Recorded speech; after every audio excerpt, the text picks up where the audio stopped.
Hello everybody, this is JW Nigerian with the Networking Fools, and we're here today with Christopher Law from the Duma African Safaris. Duma African Safaris, and I'm really excited to have you today because, I mean, you talk about African safaris. I mean, something I've always wanted to do as a kid.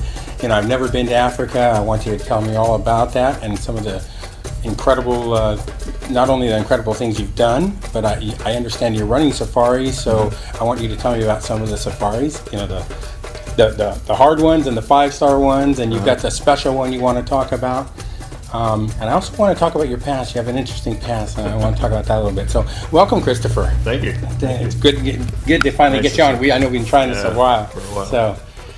So let me ask you, where do you?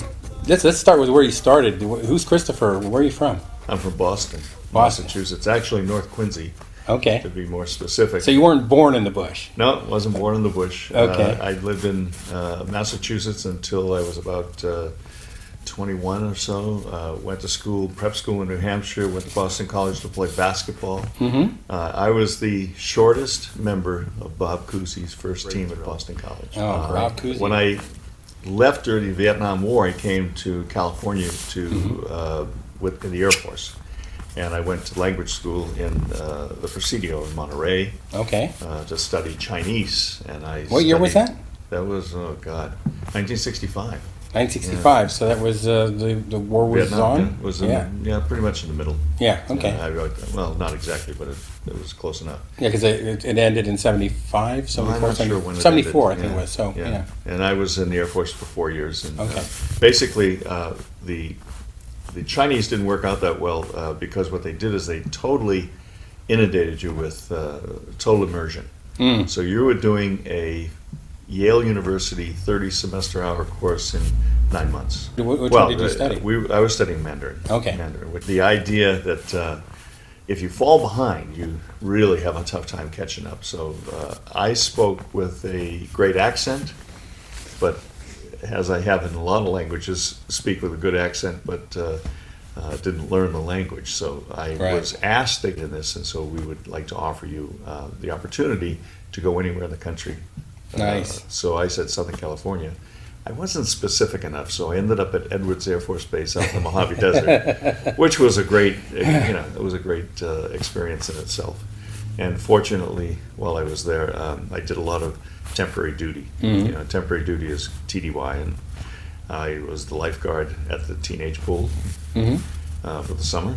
I played basketball, baseball, football for the Edwards Air Force teams. And so I traveled around. I was in the talent contest as a singer. I won the talent contest there, and went around the country doing that. So, and I was going with the commander's daughter, who was the head of the aerospace school for the astronauts. Wow. So I got to live a little different than other enlistees, and I met several of the astronauts. And So, I mean, you're a sports guy, you're in the military, and I heard in there, just like the Glee story, you're a singer also. I said, How does the jock, guy turn into a singer? I always wanted to be a singer. I did that in the Air Force. On the weekends, I would go to LA and take voice lessons. As a matter of fact, I think the biggest mistake I ever made when I was an actor was not going into musical theater. I think that would have been, my ticket back then. Yeah, but, we want to talk about that. well, You actually became an actor. Yeah. And how did you go from singing to acting? Because I was doing the singing, I won that talent contest. Then I got invited to, come to Hollywood, and I went down to the Professional Theater Workshop. And on the GI Bill, I went 5 days a week. It was, like going to school, college. And it was a good experience. And I went out for commercials, and then I studied with Jeff Corey and a few other, prominent people. Jack Lucarelli at the James Best Theater Workshop, and I got a few commercials. I was always either a cowboy or a lumberjack or something along that line. I was that Ford truck guy that built the mountain that the Ford truck bounced up the hill on. I did that for a couple of years, actually. Then the biggest break I got was as the first male spokesman for Revlon with Rene Rousseau and Dale Hayden. And that ran a couple of years, and on the Super Bowl, not Super Bowls, on Sunday football and things like that. Right. and that was a real charge. But you were in some of the glory days there. I mean, Hawaii 5-0, the original, right? You played with Jack Lord. With Jack Lord, Yeah, right? yeah, Original. yeah. And let's see, was it Gunsmoke or wasn't it? No, Gunsmoke? It was no, the General Hospital. General Hospital. I actually was an auctioneer for a lot of years, a professional auctioneer. Oh, really? That's how I made my. Can you still do the? Oh yeah. Want me to teach you? Yeah. Okay. Say, I have 20. I have 20. I have 20. Do I have 25? I have 20. Do I have 25? I have 20. Do I have 25? 30. I have 20. Do I have 25? 30. 20 bid 25, take a 30. 25 bid 35, I got 35 bid 40, I got 40 bid 45, I got 45 bid 50 in the back. I like that. It's like you build a cadence and then you go run with it. Oh, okay. Well, I actually should have said to bid. I forgot part of it. I'm not going to do that here because I don't need to make a bigger fool of myself than I already am. So it was a good time. It allowed me to go out on my interviews and I'd do some commercials. I did some episodic television here and there. Not real big. The last work I did was in the late '80s for a movie called Mac and Me, and I was Air Force major, I think, in charge of security for the base when they bring these aliens back from outer space. Right. I was looking at your IMDb record. You've got most of that stuff's on there, right? I don't think so. Yeah, and I don't know if all of it's on there. It's been a long time since I've been in the business. Changed a lot. Okay. So, actually, some of the best work I did was with Gene Massey. Yeah. Well, we're actually in Gene's office today. Yeah, I know. That's and Gene. Well, Gene's here, and he told me that we're actually in a famous. This is a famous office. Yeah, Robert Altman's. Robert Altman's office. And I didn't know Robert Altman. Who was Robert Altman? He did. You know Robert I didn't Altman. know. You don't know who Robert Altman is? You know what? As soon as I go look at him and Google him, I'm going to go, you idiot. I actually said that on camera. I know. I totally know this. And I'm taking a blank on all his films right now. Oh, really? Gene, you're here somewhere. Robert Altman films. Line them up for us. Nashville. Keep going. The one, McCabe and Mrs. Miller. Oh, that almost there we killed go. me. But in all that time, I mentioned I was an auctioneer, and I did auctions for charitable events all over the states, mostly Western states. And I met an artist there named Dennis Curry who did African wildlife. That's kind of how it all started. And Dennis and I became good friends, and I ended up managing him and producing and ended up publishing his work.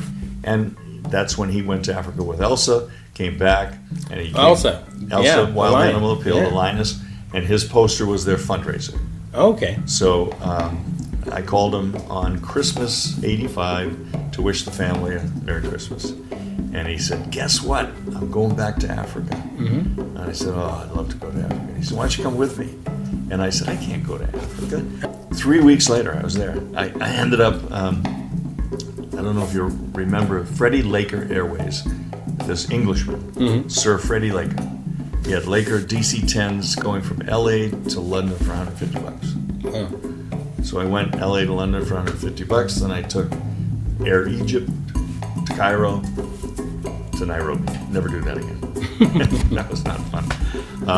The first experience, you're all excited. You when you're flying in the morning. You see the sunrise because you're in the dark most of the way from Cairo, and then all of a sudden you've got the sun coming up, and it's early morning. You can smell the mirror earth, and you step out of the plane. And when I stepped out of that plane, I'm telling you, Africa grabbed me by the throat.